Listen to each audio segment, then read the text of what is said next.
नमस्कार मित्र-मैत्रिणींनो. मला सांगा, तुमच्यावर सोनं विकायची वेळ कधी येते?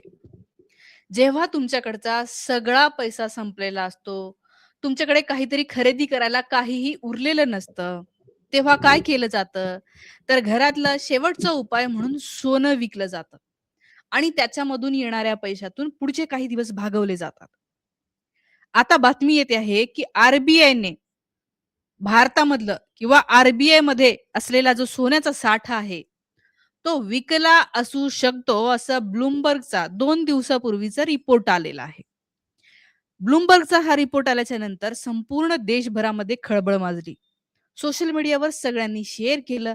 अनेक लोकांनी प्रश्न विचारले, "हे काय मुद्दा आहे? खरंच असं झालंय का?"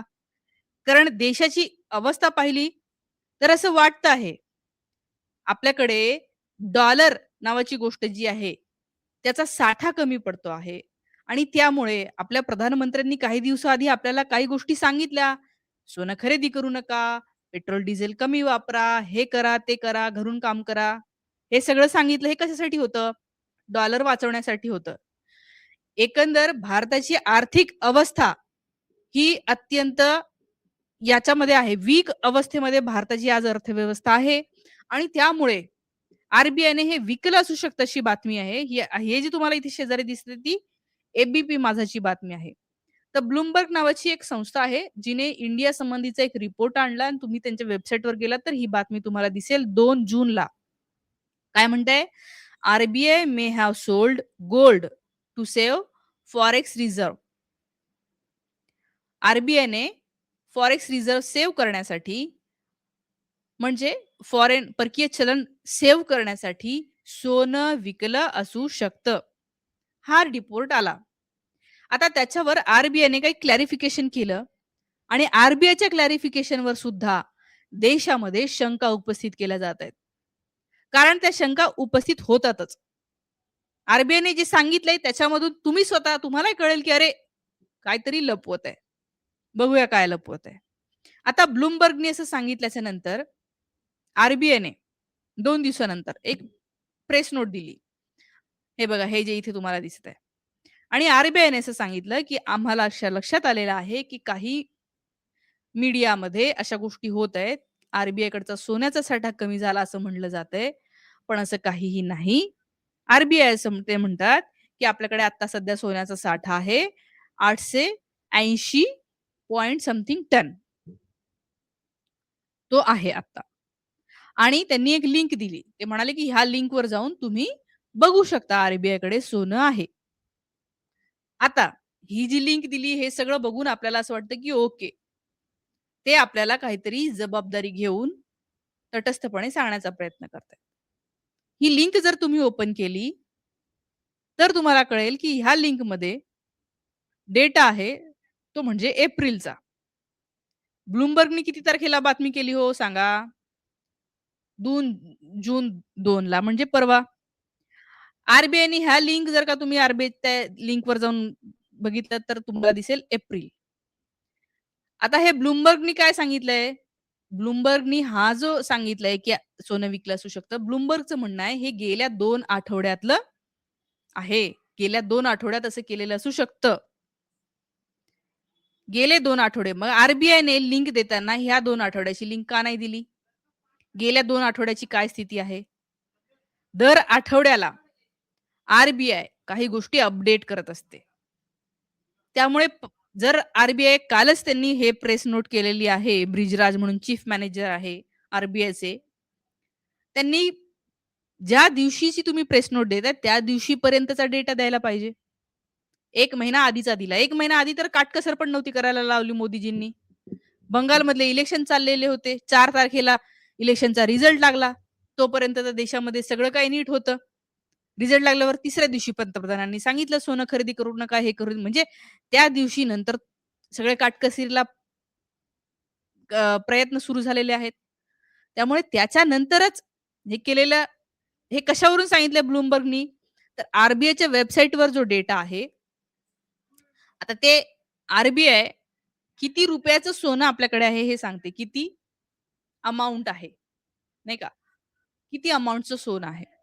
तर तुम्ही त्या वेबसाईटवर जाऊन बघितलात, तर तुम्हाला कळेल, की 15 मे आणि 22 मेच्या दरम्यान हे झालेलं असू शकतं असं ब्लूमबर्ग म्हणतंय. 7 दिवसात 15 मेला ह्याच्यामध्ये जे तुम्हाला दिसेल सोन्याचा साठा आहे 11,45,45 कोटी. त्याच्यानंतर 8 दिवसांनी सोन्याचा साठा आहे 22 मेला तुम्हाला तिसऱ्या कॉलममध्ये दिसत आहे. 10,98,889 कोटी म्हणजे 15 मेला 11,45,000 समथिंग, 22 मेला म्हणजे 8 दिवसांनी 10,98,000 म्हणजे याच्यामध्ये जो फरक झालाय, जो त्यांनीच तिथे दिलेला आहे, 46,156 कोटी याचा फरक आहे. किती? 46,156 कोटी.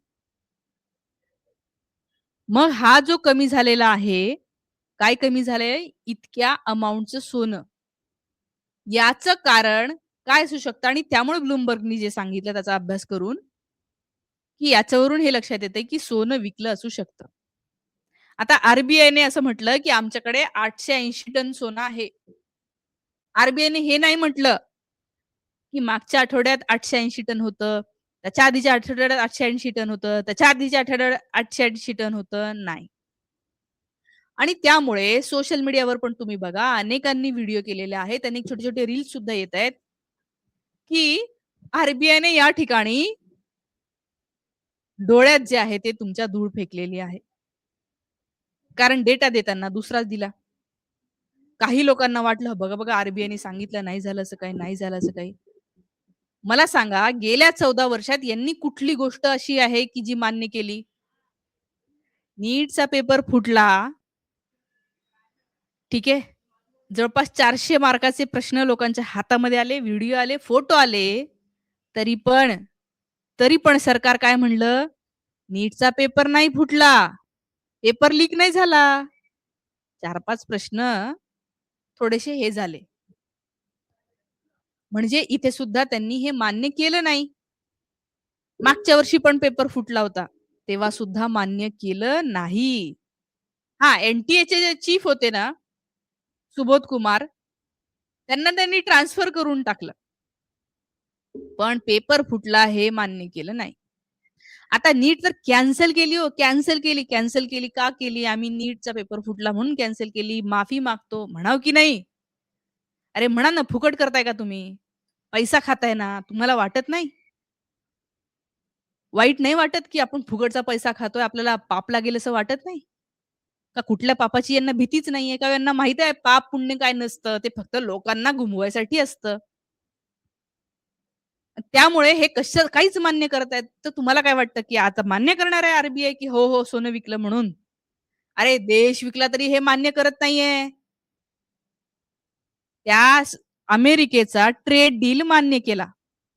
त्याच्यामध्ये 500 अब्ज डॉलरचं आपण सामान अमेरिकेकडून खरेदी करणार आहे. म्हणजे आपला डॉलर अजून त्यांच्याकडे जाणार आणि त्यांचं सामान आपल्याकडे येणार. इम्पोर्ट करणं मान्य केलंय मोदीजींनी. म्हणजे डॉलर देणं मान्य केलंय मोदीजींनी, जेव्हा की भारतामध्ये कमतरता आहे परकीय चलनाची. या देशामध्ये काय-काय पणाला लावलंय त्या अमेरिकेच्या ट्रेड डील नंतर आणि तरीही हे काय म्हणतंय, शाबासकी द्या आम्हाला आम्ही ट्रेड डील केली. गळ्यात हारं-बिरं घालून घेतले. अरे त्या ट्रेड डीलचाच तर हा सगळा परिणाम आहे. तेल मिळत नाहीये, गॅस मिळत नाहीये, महागाई वाढलेली आहे. कारण ती डील केली नसती तर इराण आणि रशिया आपल्याला स्वस्तामध्ये तेल देत होते. आधीसारखं नीट राहिलं असतं. पण अमेरिकेच्या सोबत गेले, इराण सोबत खेटे घेतले, रशिया पासून दूर गेले आणि आपल्याला आता महागाई सोसावं लागत आहे. हे सगळं जे आहे ना, हे टप्पे जे आहेत, हे सगळे या सगळ्या निर्णयामुळे आहेत. आणि अजूनही तुम्हाला कळत नाही, की अरे हे खूप निर्णय यांचे चुकलेले आहे. आता आपल्या देशाला सावरायची गरज आहे. आता आपल्या देशामध्ये असलेले प्रामाणिक लोकं समोर येण्याची गरज आहे. एक तुकाराम मुंडेसारखा अधिकारी काय करू शकतो बघा. 8 दिवसामध्ये 24 लोकांवर एफ-आय-आर केली. 103 ठिकाणी छापे मारले. कितीतरी लोकांचे धाबे-धड आणले आणि व्यवस्था अशी सरळ व्हायला लागली. असेच फक्त 100 अधिकारी जरी झाले ना, तर हा देश सुद्धा सारखा सरळ होईल. पण इच्छा नाहीये त्यांची. अशाच तर अधिकाऱ्यांची सतत बदली होत राहते. कारण ते भ्रष्टाचार करत नाही, पैसा घेत नाही, चुकीला चूक म्हणतात, देश सुधारण्यासाठी तत्पर असतात. त्यांची आई गेली तर त्यांना ट्रोल केलं इथल्या देशातल्या लोकांनी. आई गेल्याच्या नंतर 10व्याला अस्थि विसर्जन नाही केलं त्यांनी शेतामध्ये टाकलं, त्याच्यावर झाड लावलं. ते म्हणाले प्रदूषण होतं असं-तसं. तर त्यांना टोमणे मारायला लागले. "अरे रे! हा असा, तसा, तसा." हाच एकमेव प्रामाणिक अधिकारी आहे. कारण ते प्रामाणिकपणा हा कुठल्या धर्माने नाही येत. प्रामाणिकपणा येतो तुमच्या तत्वांमुळे आणि असे तत्व असलेले अधिकारी कायम पुढे आले पाहिजे. हे जे आर ने केलंय, ज्या अर्थी देशाची आर सोन्यावर जर का अशा गोष्टी करत असेल, याचा अर्थ काय आहे? कुठे नेलंय यांनी देशाला? सोनं केव्हा विकतात घरातले लोक? काहीही पर्याय नसेल, तेव्हा शेवटचं म्हणून सोनं, मंगळसूत्र विकलं जातं. आणि आज हे देशाचं आर-बी-आयकडे असलेलं सोनं म्हणजेच देशाचं सोनं आहे. इथं लोकसभेच्या इलेक्शनच्या वेळेला मोदी म्हटले होते, की ते जर का सत्तेत आले, तर तुम्हारा सोना छीन लेंगे, मंगलसूत्र छीन लेंगे. आता बघा मंगळसूत्र कोण छीनतंय. या सगळ्या गोष्टीबद्दलच्या मित्र-मैत्रिणींनो तुमच्या प्रतिक्रिया मला कमेंट करून नक्की सांगा. थांबते. धन्यवाद.